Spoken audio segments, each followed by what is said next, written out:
Hello, my little spooklings. Today I have two stories for you by Nicholas Murdock, and I hope you enjoy them both. She came knocking. I was jarred awake by what sounded like a doorknob jingling. Rolling over, I noticed the clock read 3:23 a.m. Still very groggy, I trudged my way to the living room of my tiny apartment and slipped on a pair of sweatpants that had been hanging over the back of the couch. The jingling continued as I wiped the sleep from my eyes. My apartment building wasn't exactly in a stand-up part of town. In fact, to say we had our share of crimes would be something like the understatement of the century. But when you deliver pizzas for a living, you can't really expect the Ritz-Carlton. Suffice to say, some junkie mistaking my room for his wasn't outside the realm of possibility. Without even knocking to check the peephole, I called to whoever was at the door. "Wrong apartment, man, this is 4D, I said, my throat still dry.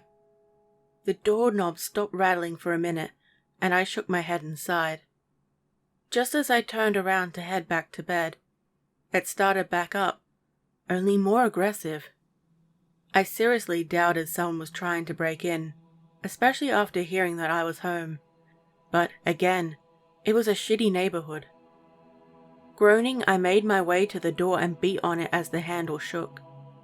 Again, I called out, more aggressively this time, "Dude, wrong apartment, fuck off!" The person on the other side ignored me and kept trying the knob. It was when I finally decided to look through the peephole that things got odd. There was nobody there. And to make things weirder, the doorknob stopped jingling as long as I was peering through it. But the rattling continued with greater intensity a few seconds after I pulled away. Confused, and becoming more agitated with each passing second, I resolved just to whip the door open and, hopefully, scare off anyone trying to fuck with me, which is what I was starting to suspect. I took a deep breath and gripped the aluminium baseball bat I kept by the door but never used. The wrapped handle fit into my grip perfectly. I undid the chain, turned the deadbolt, and with a sharp inhale I ripped the door open and stood as if ready to crack the offender's head open. The door smacked into the rubber bumper on the wall, and my eyes scanned the hallway. It was empty. But how? Right up to the instant I gripped the doorknob from my side, somebody had been trying to turn it from the outside. I just stood there, looking like a nutbar as I searched for any sign of life, but to no avail. I muttered to myself and paced out into the hall. Listening, I realized that the whole building, or at least the whole 4th floor, was dead silent. None of the usual sounds of loud rap music or arguments. No laughing, no raucous sexcapades, or crying children. I couldn't even hear the cars in the street below. Not to say this was somehow terrifying or spooky, but it gave the long hallway an unnerving, Overlook Hotel kind of vibe. Like any minute, 2 creepy twins would show up wanting me to come play with them. I laughed it off and lowered my bat. Whoever it had been was gone now. I headed inside, reset the locks, and sat down on my bed. I stretched, let out a deep yawn, and fell backwards onto the mattress. No sooner than my eyes had closed, the doorknob started up again. Only now it was joined by light knocking. I jumped a little at first, and then my annoyance had turned to anger. It was the middle of the night, and I was trying to sleep. I shot up in bed and stomped my way back to the living room. "Get the fuck away from my door!"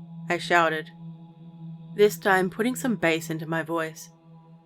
The nuisance continued until I slammed my hand against the door and stared out of the peephole again. I had expected some strung-out loser, or even just some kids being assholes. I had not been expecting her.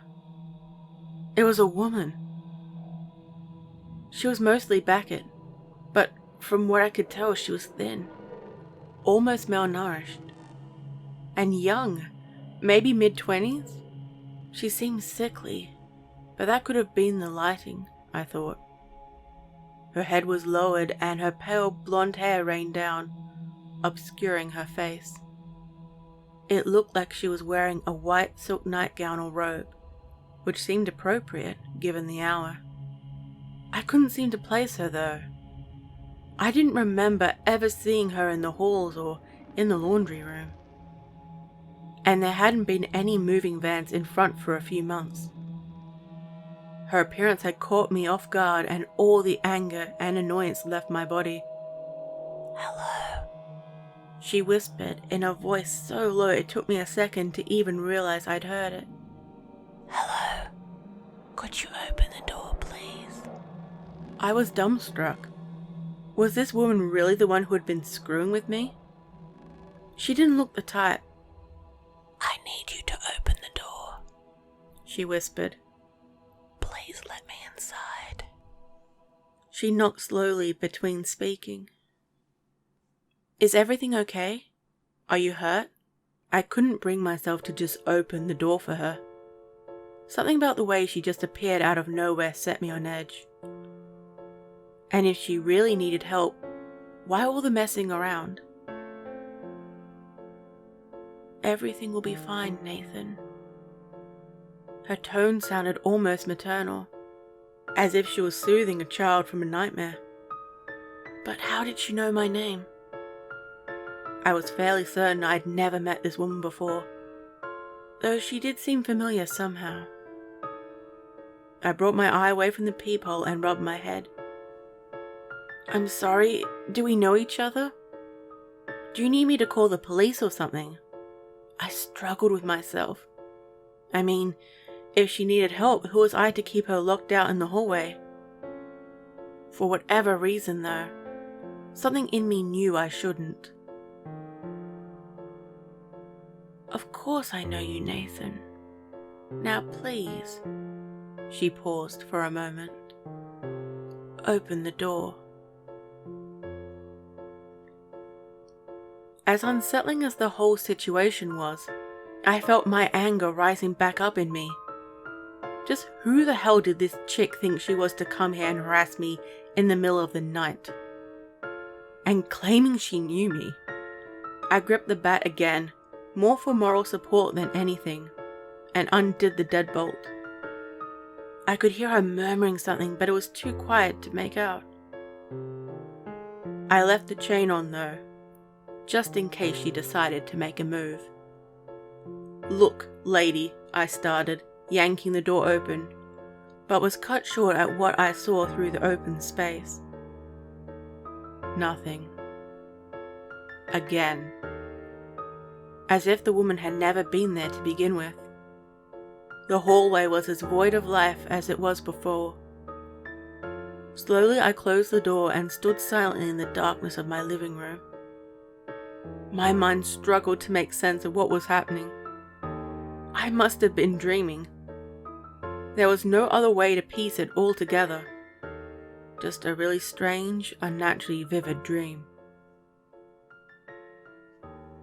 I turned and slouched to the floor, with my back against the cold wood of the front door.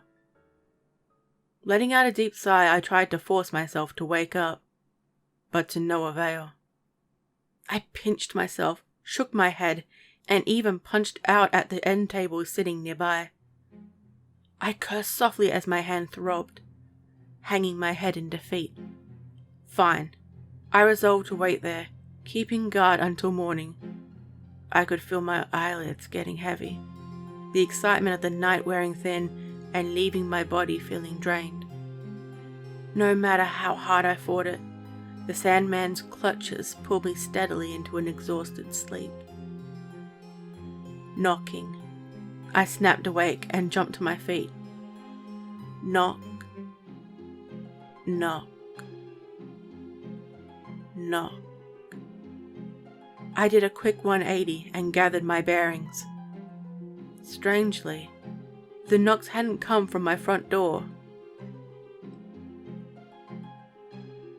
They came slower, more deliberate, as if beckoning me to investigate. Knock. Knock. Knock. I followed the sound to the pantry door on the far side of the kitchen. Sure enough, the knocks were coming from inside. A chill rolled down my spine as I reached my hand out to the knob. My fingers were so stiff with anxiety, or maybe stone-cold fear at that point, that closing my fist around the handle took everything I had. Even as I stood there, knuckles white with strain, the knocking came again. Knock. Knock. Knock. Who's in there? I stammered the question, wishing I had been more stern. No response came. Seconds passed. Then a minute. 5. I couldn't take it anymore. My heart had worked its way into my throat and was pounding out an intense beat. Every primal instinct I had was screaming, "Run, don't do it. Just go back to bed and hide under the covers. It'll all go away when the sun comes up." But I couldn't help myself. I had to know. I shuddered a breath and closed my eyes before ripping the pantry door open. Standing in the kitchen, the tile cool against my feet, I kept my eyes squeezed tightly shut for easily the longest moment of my life. Cold sweat chilled my back and my blood pressure had to have been through the roof with anticipation. I opened one eye, then the other, scanning the space before me frantically for something, anything to show me I wasn't imagining this. But again, nothing. Suddenly the bathroom handle began jiggling, while someone knocked aggressively from the other room. Knock, knock, knock. Faster and harder the beats came. The door sounded as if it would burst from its hinges. I ran to the bathroom, high on fear and adrenaline, and gripped the door handle. As soon as my clammy fist closed around the knob, the front door began rattling and the knocking continued as if never interrupted. I whipped around and again raced to the living room door. Before I could cross the threshold, the closet started again. Then the pantry, followed by the cupboards, cabinets, and even the walls. Knock, knock, knock, knock. The sound was deafening now. It was as if it came from inside my head. I couldn't see. I couldn't breathe. The room around me felt like it was collapsing in on itself. I dropped to my knees and screamed, tears rolling down my face. I buried my head in my hands and sobbed and screamed, begging for mercy until my throat was hoarse. At the pinnacle, when I could feel the fragile stitching on my mind coming undone, when I couldn't bear it for another second more, it all stopped. The knocking, the rattling, everything had become chillingly still. Sitting there in a shivering heap on the floor, my head still pressed firmly into the carpet, I let out a soft laugh, but my victory over this nightmare was short-lived. "Hello, Nathan." Her voice cut through the silence like a knife, and pierced the depths of my being I didn't know even existed. Police found the body of Nathan Cartwright the following morning. Neighbors had made several calls throughout the night to report sounds of screaming and crying. Upon investigation of the apartment, police found no signs of forced entry or struggle. Medical examiners could not come to a definite conclusion as to the cause of death. He showed no signs of illness or pre-existing conditions. Autopsy showed no signs of internal complications. It was as if Nathan Cartwright simply stopped living, all at once.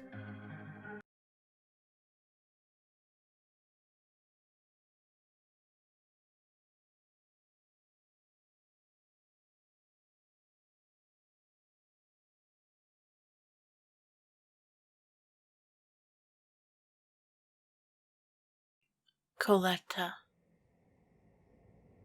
Children ought not to wander in the light of the crimson moon. For it is in the gloam of the sanguine sky that the hounds of hell roam their shadows, hunting for innocent and lost souls on which to feast their fettered maws. Mother often spoke that ominous warning to my brother Kaelin when we were growing up, even though it sent a chill down my spine to hear the words. I never knew what she really meant by it. Every few years, when the time of the red skies came, there were never any signs of skulking, demonic beasts seeking to scoop us up. On the contrary, Mother and Father held fantastic parties. Several of the grown-ups from our church would come, dressed in the finest suits and the most beautiful gowns. They would dance and sing, laugh and drink brandy. Nasty stuff brandy. A boy from our church had dared me take a sip a few years back, and I spat it out almost immediately. This year, it was decided that Kaelin was too big for Mother to carry around all night. As such, he became my responsibility. I was to watch him and take care of him while the grown-ups attended to the party. The night drawled onward, music ringing out from the parlor and filling the house with an air of otherworldly enchantment. My brother and I, along with 4 other children, stayed in the basement and entertained ourselves with games and told rhymes around Kaelin's zoetrope. It was around 3 hours past midnight when the garnet moon was painting the sky into its deepest burning shades, that we all began to separate and grow tired of each other's company. Kaelin and I had gone off by ourselves to a secret play area we had previously established in the storeroom by the kitchen. Here I idly toyed with my collection of marbles, while Kaelin watched absent-mindedly from atop a wooden crate in front of the lone, plain window. Windows were in every way off limits during the cycle of the red moon. The more public rooms of our home were blocked off with lovely, silken sheets that mimicked the hues of the sky outside. Under no circumstances was one to even catch a glimpse of the night outside. This was another rule I never fully understood, and saw no real harm in letting my puerile sibling violate it. And so, I resolved to share a special moment of a secret rebellion with Kaelin, where we would peek out at the Brillian horizon and take in sights we were never meant to see. "Puppy!" Kaelin cooed excitedly below, startling me out of the near-hypnotic allure of the city beyond our window. I quickly scanned the area for the pup that had drawn my young sibling's attention, but saw nothing. I assumed he spied one of the wild mutts that occasionally wander into town after dark in search of food. I excused myself to use the restroom, after trying in vain to coerce the 4-year-old to accompany me. How much trouble could one toddler get into inside a small pantry? I convinced myself. And with that, I made my way down the hall to relieve myself. It was only while washing up that after a strange sense of creeping anxiety took hold of me. I quickly made my way to the pantry, telling myself along the way I had gotten enough of tonight's celebration and it was high time Kaelin and I had gone to bed. When I opened the door to the pantry, my heart plummeted and sent waves of cold terror coursing through me. Kaelin was precisely where I left him, standing on the old crate, gazing out through the window, which was now raised to its fully open position. But it was what stood beyond the window, gazing back at him, that had stolen my senses and had frozen me in an icy panic. Just outside the wide portal lurched a massive beast. It was covered in matted, greasy black fur, and its long, snouted face resembled that of a hound or a wolf. The window stood around 2 meters from the floor, and was itself around that height.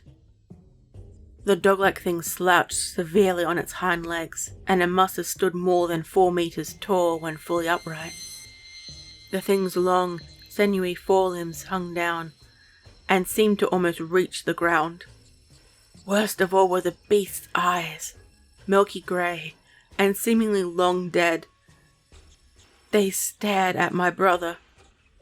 The thing seemed to sway softly as it eyed Kaelin, and to my horror, its drooling, filthy maw had twisted into what I could only describe as a sick, malicious grin. I stared, paralyzed in pure terror, at what seemed like hours.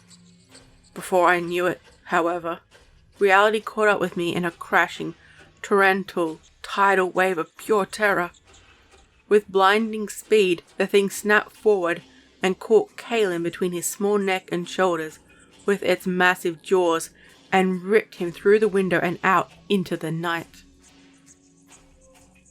Shaken from my delirium, I raced to save him, but I could not cross the distance in time. In an instant, the small screaming child and his hulking, bestial captor had disappeared into the dense alleyways beyond our house. I choked out a sob for my brother. He was my responsibility and I'd failed him. An inferno of pure hatred for the thing and for my own failures burned through my veins. Riding the adrenaline high, I raced blindly through the house. Before I'd fully realized my actions, I found myself marching out of my parents' master bedroom, father's flintlock in hand.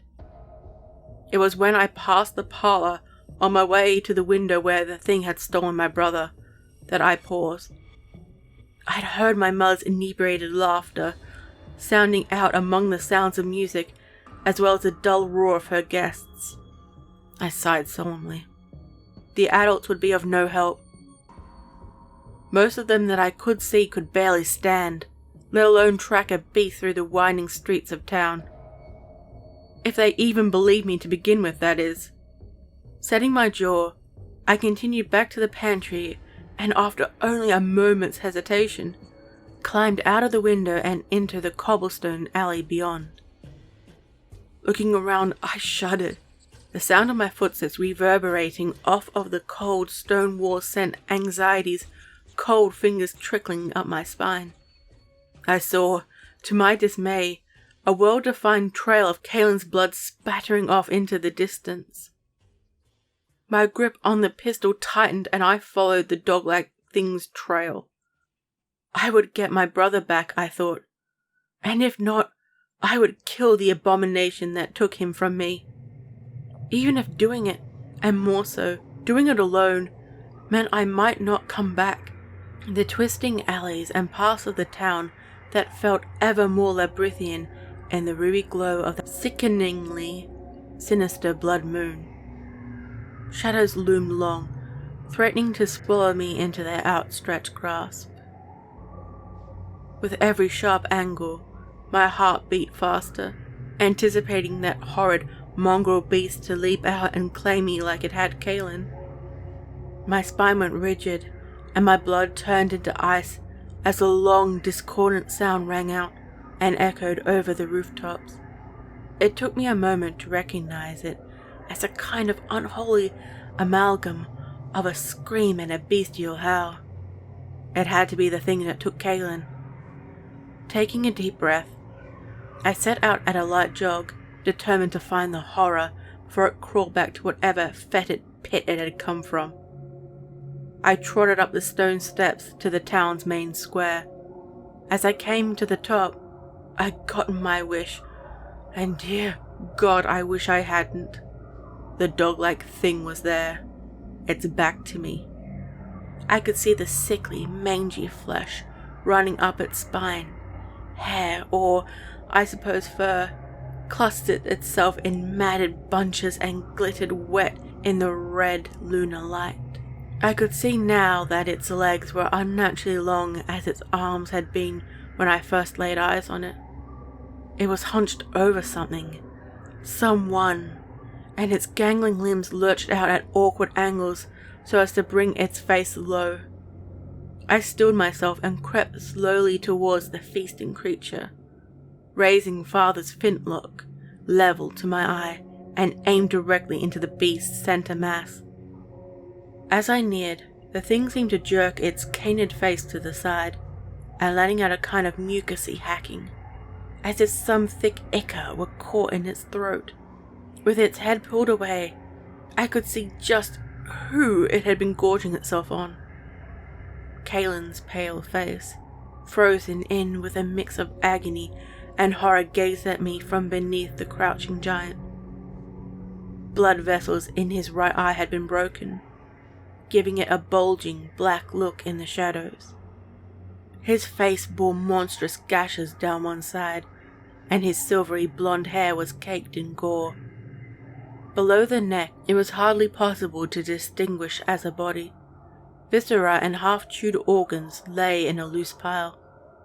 The pool of my baby brother's blood had seeped into the cracks of the cobblestone and began to spread in awkward geometric patterns. I let out a sharp gasp at the sight of Kaylin's mutilation. Immediately, the greasy, dog-like creature's long ears perked up, and its head snapped impossibly fast to face me. The creature's maw curled into that same sickening grin I'd seen before it had taken Kaylin, and its body shifted in my direction. From deep within its throat, a guttural, almost choking sound crept out and wove tendrils of chilling fear throughout my being. I cocked the hammer of father's flintlock and desperately tried to steady my tremorous hands. The dog-like beast reared up on its hind legs and stood to its full height, its spine and joints letting out a stomach-churning series of cracks and snaps. It turned its head to gaze at the crimson moon and inhaled deeply, the pustule-ridden, greasy skin of its underbelly expanding and splitting in places as it filled its lungs. The thing returned its gaze to my frozen form and unleashed a terrible roar, whose sound was only made worse by the reverberations off the stone walls and pathways of the square. This sound wormed its way deep inside my skull, threatening to shred my eardrums with the same ferocity and savagery that the beast itself had torn into Kaylin. I felt a wave of dizziness and a sense of nausea while the thing howled its nightmarish cry. Before I knew it, my legs had gone limp and the earth quickly rose up to meet my fainting body, as shadows rushed in from the corners of my vision to claim me. I used every bit of strength I could to squeeze the trigger of the pistol, sending a shot lightning fast into the monster's shoulder and causing it to shriek in pain. The ringing echo of the gunshot, mixed with dog-like bellows, fused awkwardly together and faded out in time with my steadily receding consciousness. The morning after was, for the most part, a haze. A constable woke me and returned me to my home, where I was examined by our family physician. The news of Kaylin's death was broken to mother and father, who collapsed at the loss of their son. I told mother my story, and how the dog-like thing had taken Kaylin, and how I'd gone to rescue him. She only cried harder and cursed my idiocy. I tried for nearly a quarter of an hour to get any information on just what that beast was and why it had taken my brother. I also couldn't comprehend just why nobody was talking about the mangled, horrible state his body had been left in. It was as if nobody cared, or at least weren't surprised by it.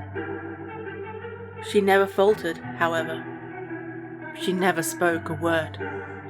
It was at Kaylin's funeral that things began to feel more real, and less like the wispy fog of confusion that arises when trying to recall a dream. The family was gathered closest to the coffin, as Kaylin was lowered into the ground. Nearest us were our close friends and members of our church. I remember peeking around during the final prayer and seeing someone peculiar standing off in the distance, beneath a gnarled oak tree. We made eye contact and he seemed to acknowledge me in a way, as if to express his condolences. The man beneath the tree was the former reverend of our church. I didn't know much about him, as Mother said he'd been excommunicated nearly 16 years prior. She never explained the reason for his removal. He was an unclean soul and not fit to lead the congregation as tight-knit and devout as that of our church. Reverend Dutoit had become something of a local boogeyman in the time since his separation from the church. Children passed stories around that if you misbehaved or wandered into the streets at night, that Dutoit would snatch you up and take you back to his estate on the hill overlooking town. Rumours would occasionally be heard that he'd bought strange herbs and ingredients from the town apothecary and conducted strange experiments deep in the bowels of his home, though nobody could ever say for sure if that was the case. It was always the instance of a friend of a friend of a friend told me. Seeing Dutoit at a funeral wasn't particularly odd, especially given that he'd known my parents during his tenure at the church. It nagged at me just enough before the sun had begun to set in the amber evening sky. I had again climbed through my window and crept my way through town. As I stood at the base of the hill, atop which Detroit's decrepit old estate rested, eyeing the torn, twisted state of the front gate, I was only more certain of my suspicions. When I had eyed the aged man at the cemetery, his right arm and shoulder had been wrapped in a sling. The same arm I had shot the beast in. As if to cement my growing haunch further, the bandaged fabric was noticeably stained in a deep red tinge. Of course! That's why he'd been removed from the church and why the townspeople vilified him. That's what Mother meant when she called him unclean. Dutoit was the dog-like thing that took my brother away from me. Whatever rituals he practiced, whatever experiments he was attempting, I would make him face justice for what he had done. I would confront him. Reverend Dutoit's home bore an even stronger sense of disrepair upon closer inspection. The stonework was moss-ridden and cracked. The wood of the front porch appeared dry and skeletal, as though it would crumble to ash and dust at any moment. The windows, however, were fitted with thick iron bars that felt startlingly dissimilar to the rest of the ancient structure. I circled the outside, wanting to ensure an inconspicuous point of entry in order to catch the vile man-beast off guard. As luck would have it, a small, almost child-sized window into the structure's basement struck out around the back of the house and was unguarded by the thick wrought iron of the other portholes. Sharp, weedy grass poked out and cut at my arms as I tried to force the window open. Despite my pulling, however, the glass would not come free. In frustration, I struck out at the old pane, resolving to shatter it and forego my element of surprise. To my horror, the window did not shatter, instead collapsed inward, my forward momentum pulling me down into the hazy shadows below. I cascaded down, further than I had anticipated the cellar to be, and crashed hard onto an old wooden table, splintering it in two with the force of my impact. My head rang out and my body cried in agony. I had landed awkwardly on my wrist and a sharp snapping as my weight collapsed on top of it. I tried desperately to subdue my cries of pain, but to no avail. Surely the Reverend had heard the clatter and would find himself upon me any minute. The thought of being discovered by that wretched holy man fueled my body with an adrenal intensity, forcing me to my feet and to stagger my way toward any kind of exit. Feeling around the murk, I eventually came upon a thick iron door. I leaned against the cold metal and tried to catch my breath before continuing, only to be met with a sound that set my teeth on edge. The sound of a woman's soft sobbing.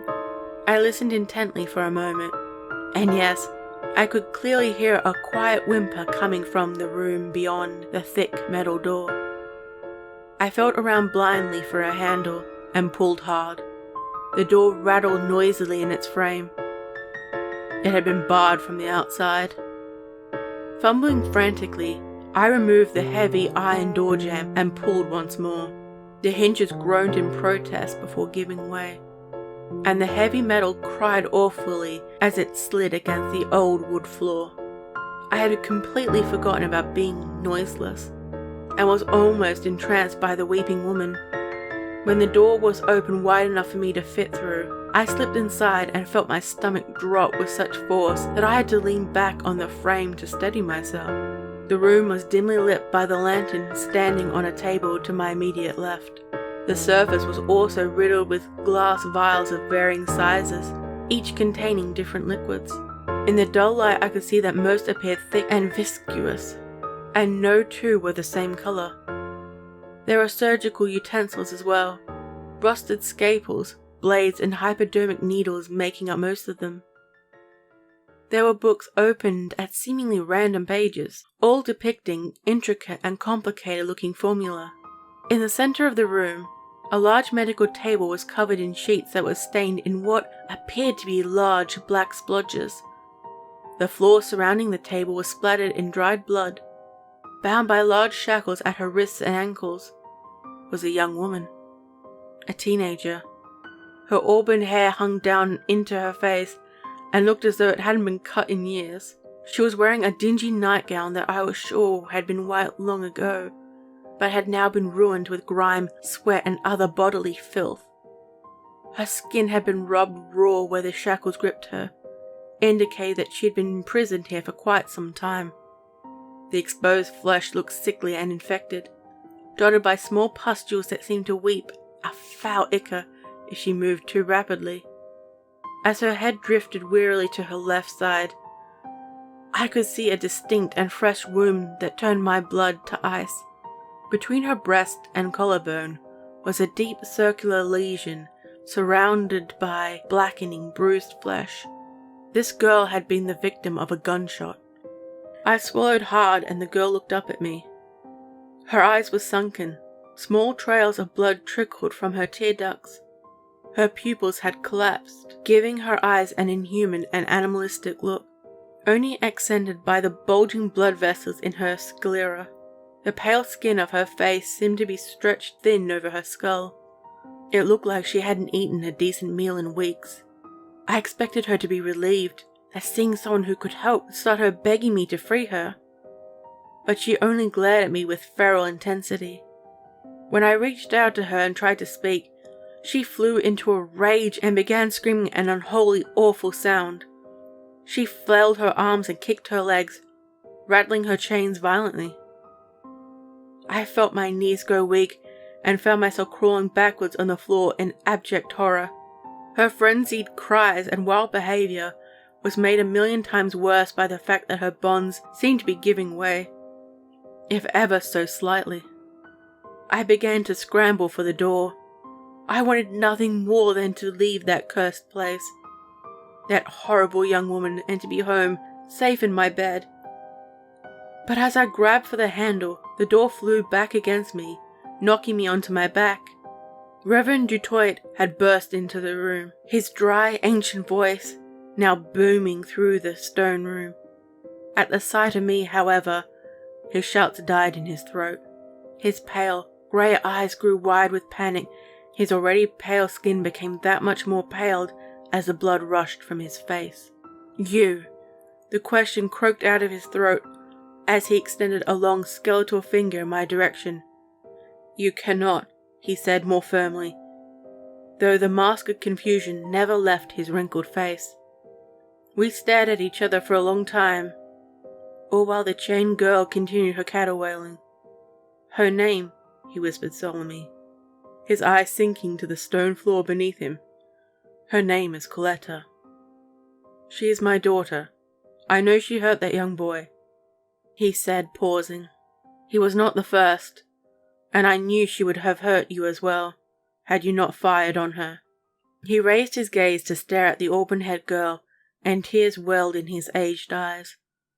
"She doesn't mean to hurt my Koleta," he choked. "She's sick, you see.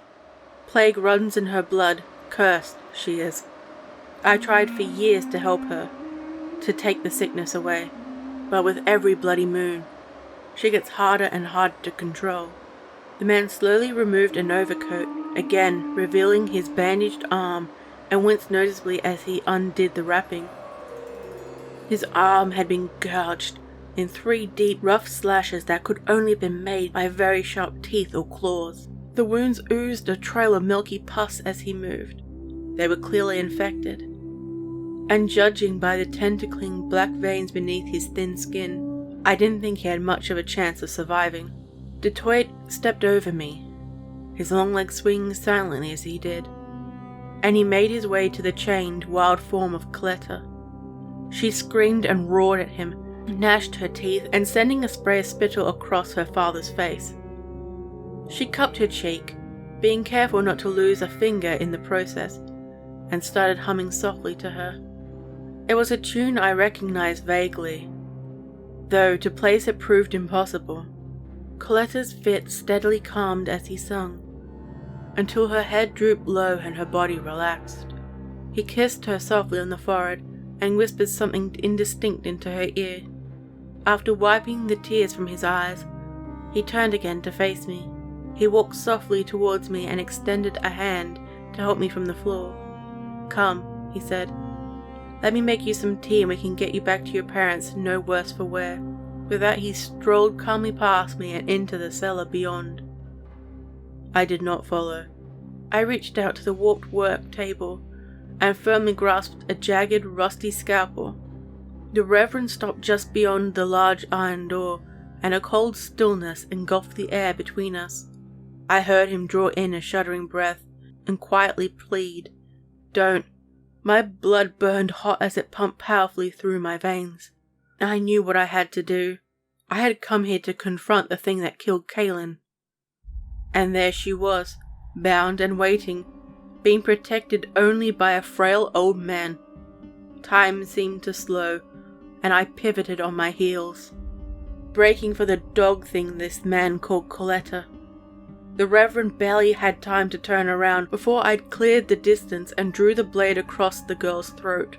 Detroit's screams echoed around me and almost seemed to drown out the sound of a single gunshot. Shocked, I looked back at the ancient man as my brain tried to make sense of what had happened. He stood in the doorway, tears pouring down his face. In his hand was an old flintlock pistol. Smoke danced eerily from the barrel, a barrel which had been pointed straight at me. I looked down and saw a steady stream of beautiful crimson pouring from my abdomen. I returned my gaze to the Reverend before collapsing on the floor. My body felt cold as the life began to drain from me. There wasn't any pain, just a rapidly encroaching chill, unlike anything I'd felt before. My vision seemed to tunnel in on itself, until I locked eyes with the fading light of Koleta. There was a little expression to be gleaned from those amber pearls, but I thought I could detect a kind of peace in those inhuman, collapsed pupils of hers. As the darkness closed around me, I swore I saw the faintest hint of a contented smile across her lips. I don't know exactly what transpired after I lost consciousness. When I woke up the next day in the town surgery, people didn't want to say much, and mostly just told me to rest. From what I was able to drag out of a nurse and a few others that had stopped in to check on me, Detroit's gunshot and screaming had drawn the attention of a local vendor who was attempting to call on the Reverend. which had sent him running into town and raising an alarm with anyone he could find. Townsfolk stormed the house and discovered Detroit cradling a now freed body of Koleta, and had found me bleeding out on the floor. When they tried to pry him off the girl's body, he fought back violently with the same scalpel I'd used to rend her throat. In the ensuing struggle, Detroit was overpowered and killed. His mournful cries, I was told, echoed in each man's head like a dying curse before he finally succumbed to his wounds. The house and all traces of its unholy secret were burned to the ground after that. People asked me what business I had in that house, and why the Reverend saw fit to end my life, but I said nothing. My silence was chalked up to the shock brought on by the traumatic experience. No one questioned me about the girl with the auburn hair. She was treated as an unspoken detail, and that was all there was to it. As for me, the bullet had done minimal damage. The surgeon said that the shot was 1 in a million, missing vital organs and sparing me from nerve and spinal damage. I made a full recovery in time, though when it rains or when I stop to think about it too much, the old wound cries out, refusing to be forgotten. I still think about Kalen, of course. It pains me to know that he'll never get to grow up. Instead, I try to live my life in honor of the boy, and spend as much time as I can trying new things, even those that frighten me, because I know that Kalen will never get to. I can cherish the memories for the both of us. I still don't fully understand the reasons behind what happened, and perhaps it's better that way. The thing that took him away from me is gone, burnt to ash and buried beneath a mound of rubble, destined to be forgotten. I hope you enjoyed this video, my little spooklings. Check out Nicholas' information in the description below. He's a talented author and could do with some extra support. Don't forget to stab or caress the like button, comment and subscribe. Check out my social media links in the description. If you haven't heard, I still have my birthday collab coming up with other amazing narrators. I'm still accepting audio until the 20th of July. Information is listed down below. Stay safe, my little spooklings. And remember, I'll be watching.